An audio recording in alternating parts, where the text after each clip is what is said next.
Hindi, sa'yo pa rin ako maniniwala. Asher smiled for what she answered. Di niya napigilang hawakan ng pisngi ng dalaga para lapitan to. He leaned to her face to get a smack kiss. Hindi makukontento si Asher kung yun ang halik na gagawin niya. Winnie had a thin red lips. She can make Asher addicted to her lips kapag kasama niyang dalaga. Wala na lang siyang ibang gustong gawin kundi halikan ito. He kissed her passionately. It's just a second kiss because they're still at the parking lot of their university. He distanced himself before smiled and say, "Mahal kita, Winnie. Lahat ng nararamdaman ko sa'yo, totoo. Patayin mo man ako ngayon, nagsasabi ako ng totoo." Winnie nodded. "Alam ko. You trusted me, right? Do you?" "I do." Ngumiti si Asher, ginulo ang buhok ng dalaga bago buhayin ng makina. Umalis nga sila ng universidad, ngunit dahil sa balitang kumalat na nanatili muna sila sa kondo ng binata. I don't know why she's spreading that fake news. Kung makakakuha lang ako ng interview, ipapaliwanag ko sa lahat at sasabihin ko, hindi totoong lahat ng sinabi ni Mommy. Kunot ang noo ni Winnie dahil sa sinabi niyang iyon. Nasa kondo na si Sela. Nasa sala ang mga ito habang kumakain sila ng nabili nilang pagkain sa labas. Magkatabi sila sa mahabang sofa. Nagkalat ng pagkain sa babasaging mesa habang nakatodong aircon ng kondo. Hindi mo gagawin yon. Mapapahiya si Mrs. Saavedra. Kahit ano pa rin ang mangyari, nanay mo pa rin siya. Mag-usap kayo ng maayos. Pero hindi ko nagustuhan tong ginawa niya. Pinaalam nito sa buong mundo na may fiancé na ako, pero ang totoo, may iba akong girlfriend. Hindi ba niya iniisip na baka masaktan ka? Paano kung napanood na yon ni Tita Elena ng mga magulang? Bumuntong hininga si Winnie. Alam nila ang katotohanan. Maintindihan ng mga magulang ko yon. Kilala mo sila? Gaya ko, ganun din ang nasa isip nila, kaya kumalma ka lang. Mataman kong tumingin sa kanya ang binata. Matagal na nakatitig to sa mukha ng dalaga habang iniisip kung bakit siya nagkaroon ng ganitong nobya na sobrang understanding. She can control her emotions. She's just jumping on the other side to forget what is the main problem. She can ignore everything because Asher gave her assurance to believe and trust the process. Nagtitiwala siya na magiging maayos na ng lahat. Napangiti na lang ang binata. Thank you. It's the only words Asher can say. Wala na siyang masabi pa. Ang alam niya masyado siyang maswerte sa isang tulad ni Winnie. He can't afford to lose this girl. Baka masiraan siya ng bait kung nagkataong mawalang dalaga sa piling niya. That day, Winnie stayed on his condo. Napag-usapan nilang mamayang 6:00 na lang ng gabi sila uuwi. Nasa sala si Winnie habang nanonood ng TV sa malaking flat screen sa sala. She is watching a Korean movie when Asher go out of the bathroom. He is half naked with a pants on his lower part, but he haven't had any shirts on his top. Tumayo to sa harapan ni Winnie habang pinupunasan ang basang buhok. Hindi man lang niya alintan ang reaksyon ng dalaga habang nakatingin to sa katawan niya. Naparanok si Winnie sabay iwas ang tingin. Di yon nahalata ng binata dahil nasa TV ang kanyang paningin. Matapos itong punasan ng buhok, naupo siya sa tabi ni Winnie. Pinatong isang kamay sa sandalan ng dalaga at bahagyang inamoy ang buhok ni Winnie. Hindi ka ba maliligo? Tanong ng binata. 1:00 na ng tanghali. Nakapag-lunch na sila mula sa in-order na pagkain ni Asher. Umiling ang dalaga bilang sagot. Hindi pa rin to makalingon kay Asher habang iniipon na ngayon ng binata ang buhok niya. Dinala niyang lahat yon sa kabilang gilid ng leeg ni Winnie. Kung sa bagay, you're still fresh. Mabango ka kahit pagpawisan ka. Napalanok ang dalaga nang amoyin siya ng binata. Saglit lang yon, ngulit lahat ng buhok nito sa kataway nagsitayuan. Sinandal ni Asher ang ulo nito sa balikat ng dalaga. Hindi pa rin siya makaget over sa sinabi nga ni Asher tungkol sa pamamawis niya. She can't help not to remember the hot scene they did inside the cabinet. Di nawala sa isip niya yon. Kahit nga pawis na pawis ang dalaga noon, hindi pinansin iyon. Patuloy nitong hinalikan ang kalahating katawan ng dalaga. Muli, naparanok si Winnie dahil sa alaalang sumagi sa isipan niya. Bagyang nilingon si Asher na kay komportabling nakasandal sa balikat niya. Bakit hindi ka man lang nagdamit? Ang lamig dito sa kwarto mo, baka magkasakit ka na naman. Ayos lang, aalagaan mo naman ako. Ang tigas ng ulo mo pag may sakit ka, kaya magdamit ka na, hindi na ako makakapunta sa bahay niyo para alagaan ka. Mabilis umangat ang ulo ni Asher. Bakit naman? Nagsawa ka agad na alagaan ako? Hindi yon. Madalas na yatang nasa bahay si Mrs. Saavedra. Paano pa ako makakapunta doon? Magdamit ka na lang? Asher sighed before leaning on her shoulder again. Later, I want to sleep. Matulog tayo. Hindi ako nakakatulog tuwing tanghali. Hindi ko nakasanayan. E di, sanayin mo na ngayon? Just take time to rest. Saan mo gustong matulog? Sa hita ko? Sa balikat ko o sa tabi ko? Kahit saan. Kung gusto mong matulog, matulog ka. Nanonood ako ng TV. Bakit ba ayaw mo? Umiling lang ang dalaga. Hindi ako sumagot habang nakatitig na ngayon si Asher sa kanya. Bumuntong hininga ang binata. Niyakap na lang nito ang dalaga at siniksik ang mukha sa leeg nito. Gusto ko lagi tayong ganito. Even my mom is against in our relationship. I know we can skip all the trials. Lahat ng problema may solusyon. Paano kung wala ng solusyon? How can we escape your mom's wants? Kung hindi niya pa rin kayang tanggapin na sa akin ang lahat, magsisika pa rin ako? Matagal di na kaimik ang dalaga. Hindi niya nais mangyari yon kay Asher, ngunit bahal niya ang binata. Hindi kailanman sumagi sa isip itong magmamahal siya ng ganito. Sa tuwing tumitingin siya sa mata ni Asher, para bang nagiging maayos ang lahat? Ang mga bagay-bagay na gumugulo sa isipan nito ay panandali ang nawawala. Her peace of mind is on him. Everything was better if she's with Asher. Gagawin mo ang lahat ng yon? Hindi naman sanay sa hirap. Lahat ng gusto mo, nakukuha mo ng mabilis. Paano kung dumating yung araw na mawala sa iyong lahat? Baka hanapin mo ang dating buhay na kinalakan mo. Ngumiti ang binata. Di naman ako masaya kahit nasa akin ang lahat. Kahit may kotse ako, may mga ATM cards, may kondo at kung ano-ano pa, mas higit na masaya ako kapag meron akong ikaw. Mas sinihigitan mo pa ang lahat ng yon. Mas sumasaya ako sa isang tulad mo. Kaya kahit wala ng lahat noon, basta't meron akong ikaw, kontento na ako. Isang ngiti lang ang naisagot ni Winnie. Parang umaapaw ang kaligayahan ko dahil lamang sa sinabi ni Asher. Parang secured ang puso niya. Hindi lang ang puso nito, kundi ang kinabukasan na meron siya sa oras na makasama niya ng tuluyan ang binata. Kaya huwag kang mag-isip ng kahit na ano, basta kasama kita, magiging maayos ang lahat. Tumango si Winnie. Sana nga. Hindi sana. Pinisil nito ang ilong ng dalaga. Talagang magiging maayos ang lahat. Tayo pa? Nailing na nangiti ang dalaga. Dahil sa ngiti niyang iyon, lalong nasisiyahan ang binata. Pinakatitigan niya ito. Bahagyang nakangiti na siyang ikinatigal ng dalaga. Oh, ano na naman ang iniisip mo? Ang ganda mo lang. Ani ang sagot sa dalaga. Naganda naman nga kasi si Winnie. Maayos ang kanyang buhok na kinakaya noon. Mahaba na ito at ang mukha niya ay makinis na hindi tulad noon. Mambobola ka. Lahat ng sinasabi ko totoo, kaya maniwala ka. Umismid lang ang dalaga. Dahil doon hindi napigilan ni Asher na kurutin ang pisngi nito. Nagulat si Winnie dahil sa ginawa niya. Napahawak to sa pisngi niya dahil sa panggigigil na ginawa ni Asher. Masakit yon! Asik niya sa binata bago nito kurutin ang tagiliran ni Asher. Napasigaw ang binata dahil sa nasaktan ito, kundi dahil nahuli ni Winnie ang kiliti niya kung kaya todo iwas ito.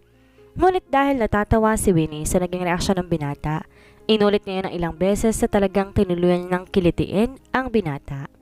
Shit, Winnie, stop that! Natatawa siya na hindi halos malaman kung papaano nahawakan ng kamay ng dalaga. Napahiga ito habang patuloy na ginagawa yun ni Winnie. Nakikiliti ako, ano ba? Natutuwa si Winnie sa naging reaksyon ng binata. Ang pagtawa niya ay hindi niya talaga sadya, kundi humagalpak talaga ito dahil sa ginagawa niya. Pag ako kumuliti sa'yo, mayayari ka talaga. Inawakan niya ang dalawang kamay ni Winnie.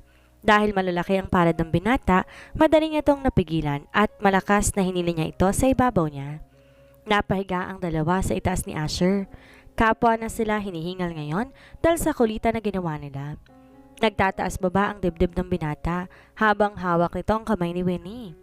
Nakatitig sila sa isa't isa na para bang panandalian nilang napuna kung gaano sila kalapit ngayon. Ngumiti ang binata sa kanya. Isang makahulugang ngisi ngayon ang pinakawalan niya bago ito umupo at muling ihiga ang dalaga sa sofa kung saan sila naroon. Napamaang ang dalaga matapos silang magpalit ng pwesto. Hawak pa rin ni Asher ang dalawa na yang kamay at ituluyang nagpapabigat sa ibabaw ni Winnie. Are you done? Maybe it's my turn. Winnie swallowed one more time. Ang ngiti ni Asher kakaiba. Hindi nito mapangalanan ang nararamdaman niya nang walang sabing halikan to ng binata. Nanatiling mulat ang dalaga sa ginawa nitong paghalik. Marahan ang kilos ng labi habang sa mapipikit ang dalaga. Nagawa niyang tumugon na para bang pinasusunod agad siya ng labi ni Asher. Unti-unti, lumiwanag ang pagkakahawak ng binata sa kamay niya. Ang isang palad ni Asher tumungo sa leg nito para sakupin ang kabuuan ng panga ni Winnie. Tinaas niya ang mukha ng dalaga upang mas lalong maghalikan ang labi niya. His kiss become hot and deep. Naging mainit ang halikan nila na para bang wala na silang iniisip pa na kahit ano. Nagtagal yon ng ilang minuto bago dumistansya si Asher upang bigyan ng hangin ng dalaga. They're both catching breath when Asher looked at her. Hinaplos nito ang pisngi ng dalaga at pinakatitigan ang mukha niya. His gaze down on Winnie's lips. Hindi pa siya kontento sa halik na pinagsaluhan nila kanina. He wants more. He wants something more that can't control his body anymore. He wants to touch her again. Every part and inch of her body is killing him. Hindi talaga niya mapigilang halikan muli ang dalaga. Mapusok ang ginawad niyang halik bago buhatin pa upo ang dalaga. Because of her small body, he can easily lift up while kissing her. Di man lang naputol ang halikan nila nang buhatin siya ng binata. He walked in faster to enter his room. He slowly put her in the center of the bed while their lips did not fall apart. Mas lalo pang lumalim. Kapwa nila nilalabanan ang halik nila na nagugustuhan ng bawat isa sa kanila. Asher cannot hide the loss on his eyes when he stared at her again. He became more aggressive than before. Nagagawa pa niyang hawakan ng babaeng mahal niya na siyang matinding pinipigilan niyang gawin noon. Kaya nitong panagutan ng dalaga kung gusto nito, but it's too early for that. Dahan-dahan binuksan ni Asher ang botones ng uniform ni Winnie. Her collar white bralette showed on him immediately. When he opened the 3-button, hindi siya nakontento. Hinalas niya ng buo yon habang nakatingin sa dalaga. Winnie did not do anything. Nadadala siya sa mga titig ng binata. Para bang ipinapaubay nitong katawan niya dahil alam nito may hangganan lahat ng respeto ni Asher. But Asher is literally hard. He really wants to own her but he's still thinking the possible to happen. Napakagat labi siya na sa wakas, mabuksan nito ang lahat ng botones. Umisi siya kalaunan habang nakatingin sa katawan ng dalaga. Damn! Asher cursed one more time before capturing her lips again. Kasabay ng paghalik nito ay ang pagmasahe niya sa kabilang dibdib ng dalaga. Winnie closed her eyes because of that feeling. Mabilis na nag-init ang katawan niya na naramdaman nito nung una nilang gawin ito. Asher's hands explored on her body.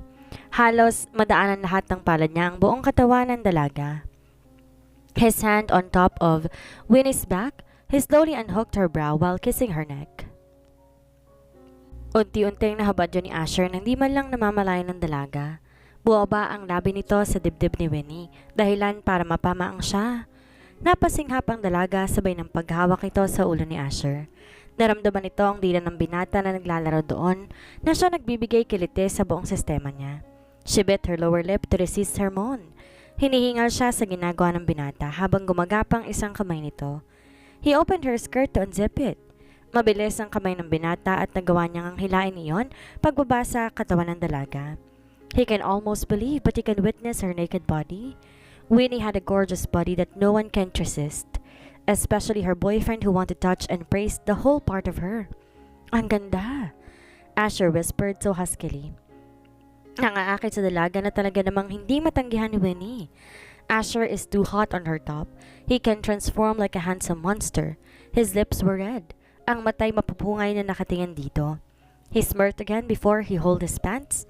Binuksan niya ng binata at tuloy ang binaba ang zipper nito. Tulalang pinapanood siya ng dalaga habang tinatanggal ang suot hanggang sang itim na boxer na lang niya ang natira. Napalanok ang dalaga na siyang nasaksihan ni Asher. Yumuko tong muli at doon sa tenga ni Winnie bumulong ito. Don't worry, we'll just try the dry making out. Nangunot ang noo ng dalaga. Di nito maintindihan ang sinabi ni Asher ngunit wala na itong nailabas na salita nang halikan siya ng binata. For that moment, their body became one. Tuluyan na ngang naglapat ang katawan nila na walang kaiinit habang nagpapalitan ng halik. Agad pang naramdaman ng dalaga ang bagay na nasa pagkababae niya. Kakaibang naging dulot noon sa katawan niya habang gumagalaw ang binata. She could almost feel his hardness, kahit may saplot pa rin sila sa ibaba. Nararamdaman nito ang pagkalalaki ng binata na tumatama roon. Di nito napansin na nakapagpakawala siya ng mahinang daing. Mas lalo pang nagliyab ang init na nararamdaman niya nang umulos ang binata sa ibabaw niya. Spread your legs. Asher's whisper was too hot. Sinunod siya ng dalaga na halos nagpamura dito. Hinalikan niya to sa leeg, ngunit siniguro niya hindi magmamarka iyon. Pero kakaiba ang pagpapigil ng binata, lalo pa na marinig niya ang mahihinang daing ng dalaga. Ang tinig na yun ni Winnie mas lalo nagpapabaliw sa binata. Mas naging marahas pa ang pag-ulos nito ng paulit-ulit. He almost feel her wetness. Maging ang binti nito'y halos manlambot dahil sa ginawa ng binata sa kanya. Napahingal ang dalaga habang nakapikit. Hinalikan siya ni Asher bago haplusin ang pisin nito. That's what we called safe making out. Hindi ka mabubuntis but it gives my pain in my part. I need to take this out. Tumayo ang binata. Napapakurap na nakatingin ang dalaga sa kanya habang binubuksan itong pinto. Hinagod ni Asher ang buhok niya hanggang sa tuluyan siyang mawala sa paningin ng dalaga. Asher's POV. Matapos kong makapagligo, dumiretso ako ng kwarto ko saan nakatayo na si Winnie. I wear another shorts and right now I already have a shirt. I approached her and hugged her back while she's looking at the glass wall. Makikita mo doon ang kahabaan ng highway kung saan dinaragsa ng mga sasakyan. I felt that she stiffened after I hugged her. She did not even hear my footsteps because she was busy watching the car on the road. She looked up at me softly but I just hugged her tightly. I put my chin on her shoulder and felt my heart beat. He's really fast whenever I'm with her. I really can't say how much I love this girl. She is the only one who makes my heart beat this fast. Bakit ang tagal mo? She asked, turning his gaze back to the front to watch the cars again. But me? I was looking at our reflection and watching every movement of her face. Winnie is really beautiful. I am always amazed by her. She easily makes me excited with every touch, with her smile and everything she had. Ang tagal kasing lumabas. I saw how she frowned. She did not understand what I said and I don't intend to make her understand. I was having a hard time controlling myself, but I really did. She's so sexy and hot. I can't get over how beautiful her body is. I guess I am addicted to her. My system is not satisfied yet. I know in myself that I want to see something more than that my body wants to do something more than I just waiting for.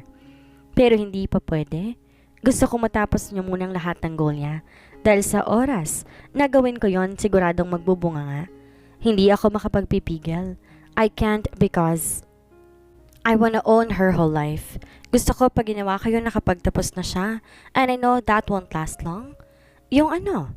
I shook my head in response. I have a small smirk while looking at her. I am sleepy. Let's sleep. Di naman ako inaantok. Then just lie next to me until you fall asleep. That's just rest. Aren't you tired? I noticed the reddening of her cheeks because of what I said. She could not look at me until she left my embrace. Gusto ko sana maligo kaso wala akong maisuot na damit. Naisipan ko nga umuwi na lang sa bahay. Nagsalubong ang kilay ko. Akala ko ba mamayang 6:00 na lang? Nag-iwas siya ng tingin. Maalinsangan na kasi ang pakiramdam ko. At saka para makapagpahinga ka na. Magkita na lang tayo bukas. I held my breath while looking at her. I would have liked to be with her but she is saying that she wants to go home. She has not left yet. But I do really miss her. Paano pa kaya kung nakauwi na siya? Baka hindi lang naman ako matulog kakaisip sa kanya. Fine. Ihahatid na kita. She nodded and she was the first to walk out on my room. I kept thinking that I should have bought women's clothes so that when she was here, she would have something to wear. Kailangan ko tumungo ng mall mamaya para bumili ng extrang damit niya. Nang ganon. Sa sunod, hindi na to magkakaroon na rason para umuwi ng bahay. 3:00 ng hapon, nang maihatid ko to sa bahay nila. Bumaba ako ng kotse ngunit galang na nakagawian niya, di na nito hinintay na pagbuksan ko siya ng pinto. Di siya tulad ng ibang babae na nais pagsilbihan.